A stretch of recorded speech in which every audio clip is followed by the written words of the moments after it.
Hey athletes, today we're talking about how you can design your own workouts. So this video, it's just kind of an overlay. There's going to be tons of content following this in each section, and you'll hear about those sections in a bit. But again, this is just all general knowledge that you understand why we're planning certain things in a certain order. So first thing you have to do, as always, what is your intent? What are you trying to accomplish this year, this month, this phase, this workout, whatever you're doing? Are you trying to lose weight, gain muscle, whatever, okay? Figure out your intent, and then from there we can start making more decisions, okay? So again, if you're trying to gain muscle, you can't really gain muscle and lose weight at the same time, okay? At least not a lot. Now, if you're just trying to maintain what you've accomplished, or again, lose a bunch of weight, there's a lot of things that we have to consider. So, another thing I want you guys to always know, what are your weaknesses, right? Do you have a bum knee? Well, why? Is it because a certain muscle is doing something wrong or at the wrong time? Maybe you're tight, maybe you're weak somewhere. Again, establish your weaknesses. That way we can address those not only in our warm-ups and our movement prep, but as we're moving through our workouts in our year and all of the years to come. So again, if you don't know how to establish those weaknesses, you can do self-assessment certainly, but you can always get somebody to do something called the functional movement screen on you and just check your movement quality. So let's talk workouts. Now, you always want to do something to warm your core up, warm your heart rate up, everything. We want just general movement, whether you're running, rowing, jumping jacks, whatever. Let's get that internal temperature up a little bit before we start doing other things. After we've got maybe a little bit of a sweat going on, then we want to talk about something called preparing your core. So this is when you're doing things on your hands and knees, just getting your core generally ready to accept a load or jump or whatever you're about to do after your warm-up. Then after that, then you decide, okay, I'm doing legs today, so now it's time to prepare my legs. Maybe you're doing certain quad pulls, hamstring things. Again, in later videos, I'll be discussing this more in depth. This is just your outline.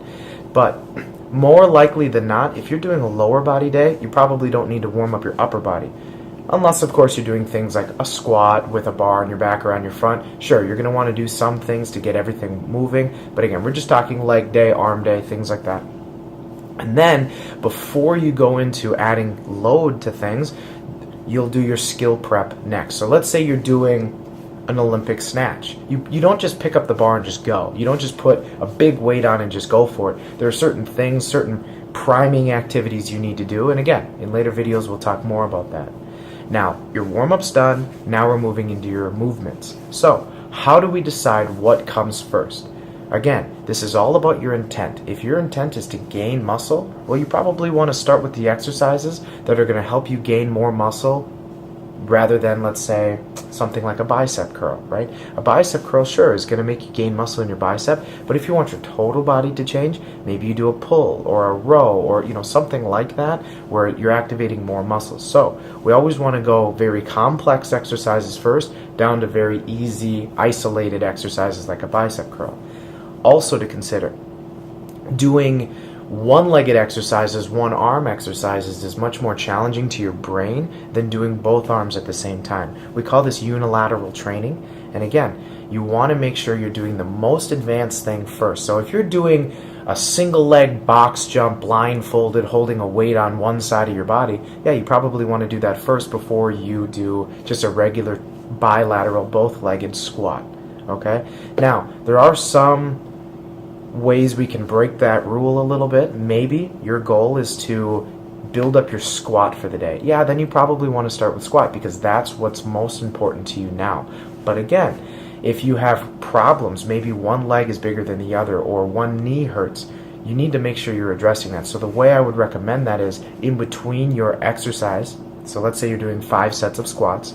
In between those sets, that's when you do your corrective work. Maybe in between, more of like an active rest, that's where you're working in those single leg exercises or some foam rolling or whatever the heck you're doing. But again, we always want to go from hardest to easiest. So again, we're going single-legged, single-arm stuff, then we're going into bilateral, really heavy things, and then we want to think in repetition schemes too. So a 3-rep max, putting as much weight on the bar or whatever you're doing and doing 3 repetitions, that's going to be a lot harder on your body than doing, let's say, a set of 8. So again, you want to do your lower rep schemes first and then build into your higher repetition schemes. So that way, when you're done with all of your resistance training, you can go into something we call a metabolic finisher. Now again, these metabolic finishers we'll talk more about. We have a whole section dedicated to them to give you ideas of what you can do. But again, just an outline. These metabolic finishers, we're talking if you're trying to lose weight, maybe get your conditioning up, whatever. If you're trying to gain muscle, you might not need to do a metabolic finisher, but again, it is something to keep in mind. But these metabolic finishers are higher repetition schemes, so sets of 20, sets of 25, and even for some people sets of 12 can be metabolic conditioning, especially if they're a power lifter doing sets of 5 or 6 or whatever they're doing. Or sets of 1, of course, because they're a power lifter. Then, after you've gone through your metabolic finisher, again, if you're doing one of those, then it's our cool down. This is where we're static stretching, we're actively using a foam roller, trying to lower our inflammation rate from the workout just a little bit. Not that we're trying to eliminate it all, but again, just trying to take care of our bodies. So again, that's the steps that we're going to take. And again, many videos are coming ahead. And again, if you guys have questions, make sure you're emailing us here. We can send out specific videos for your specific question.